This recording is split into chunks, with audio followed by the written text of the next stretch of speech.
What's happening, everybody? Matt here, but you can call me Mattel, and welcome to Hottest Take of the Week, show where I look at dumb stuff on the internet, and I talk about it from a place of superiority because, once again, I have a mic on a boom arm.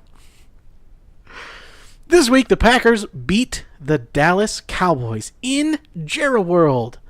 Aaron Rodgers, as the quarterback of the Packers, is currently undefeated in Jerry World, hashtag QB wins.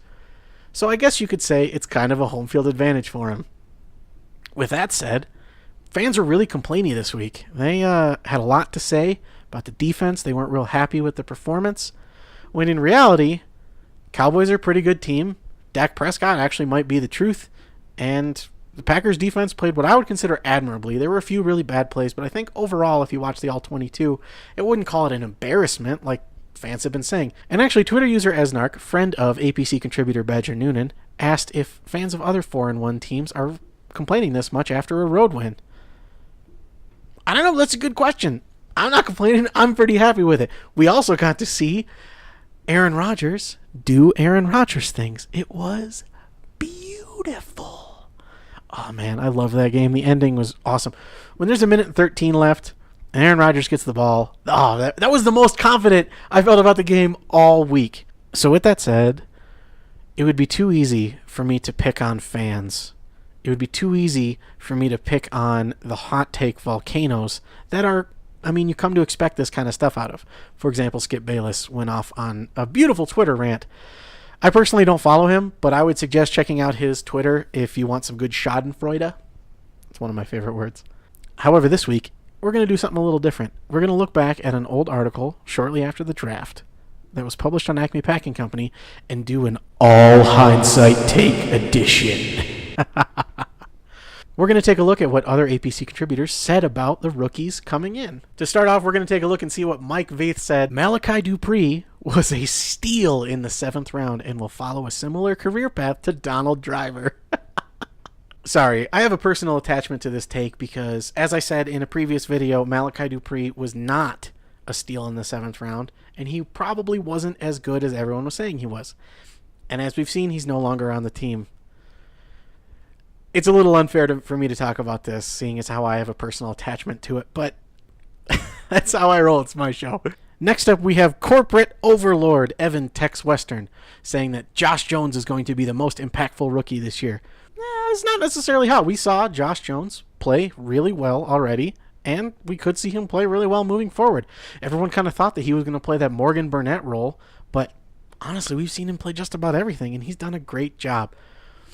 A little too early to call this one, but I personally think that Kevin King is going to end up more impactful than Josh Jones just because Packers really need corners with the downfall of Randall and Rollins. Speaking of Kevin King, we're going to look at one of the more accurate takes by JBH saying that he thinks that Kevin King will be shadowing Julio Jones, AJ Green, and Dez Bryant. Well, congratulations! Jason, that was pretty friggin' accurate. Had Kevin King not gone out with a concussion, we would have seen him completely shadow Dez Bryant as we saw him on AJ Green and Julio Jones. And guess what he did against all three of those people? Played pretty freaking well. Oh, man. Sorry. I love when a rookie comes out swinging. That is just my absolute favorite thing. And Jason was absolutely right. We saw Kevin shadow the number one receivers in probably the hardest offensive games of the year. It's pretty sweet. Chris Burke coming in with a Jamal Williams take saying that he will supplant Ty Montgomery as the starting running back. It was not a bad take. I always thought that Jamal Williams was going to be a better pass blocker, but I didn't think that he was a straight-up better runner than Ty.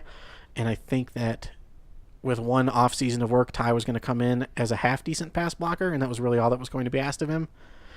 But as we saw, Williams is sort of okay as a runner. But, hey, what are you going to do? I thought that take was not hot at all. I thought it had the potential to be extremely accurate. Oh, man. Let's talk about Badger Noonan.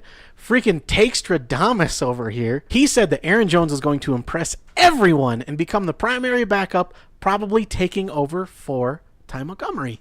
And he had all these great reasons why and how Aaron should be used. It's beautiful. The article is linked in the article in the description of this video. Oh, Paul was it was just beautiful. Paul called his shot back in May. And as we saw against Dallas, Aaron Jones plays extremely well, good vision, smooth runner, has the speed to hit the edge, doesn't go down on the first hit. Guy is everything that you want. And one of my favorite things, if you look at his mock draftable spider chart, I'm a big fan of that. He compares favorably to Brandon Jackson, who in my opinion is the most underrated Packers running back of the last, I don't know, let's say recent memory, last 8-9 years. Brandon Jackson was a phenomenal pass blocker, which is why the Packers brought him back in as a coach. And I am very happy to see his physical likeness out on the field in Aaron Jones. And Aaron definitely won the game ball. I mean, okay, Aaron didn't definitely win the game ball. Aaron Rodgers wins the game ball. But Aaron Rodgers always wins the game ball. Let's talk about someone else. Aaron Jones was a huge part of the Packers' win. And actually, his stat line was better than Ezekiel Elliott's. If for some reason you haven't picked up Aaron Jones in fantasy and he is still, for some weird reason, out on the waiver wire, go get him. All right, guys. The Packers will be taking on the Minnesota Vikings this week, and I'm sure we will see all kinds of hot takes. In fact, I'm real thirsty. Let me take a drink. I'm almost done with this Purple Crush.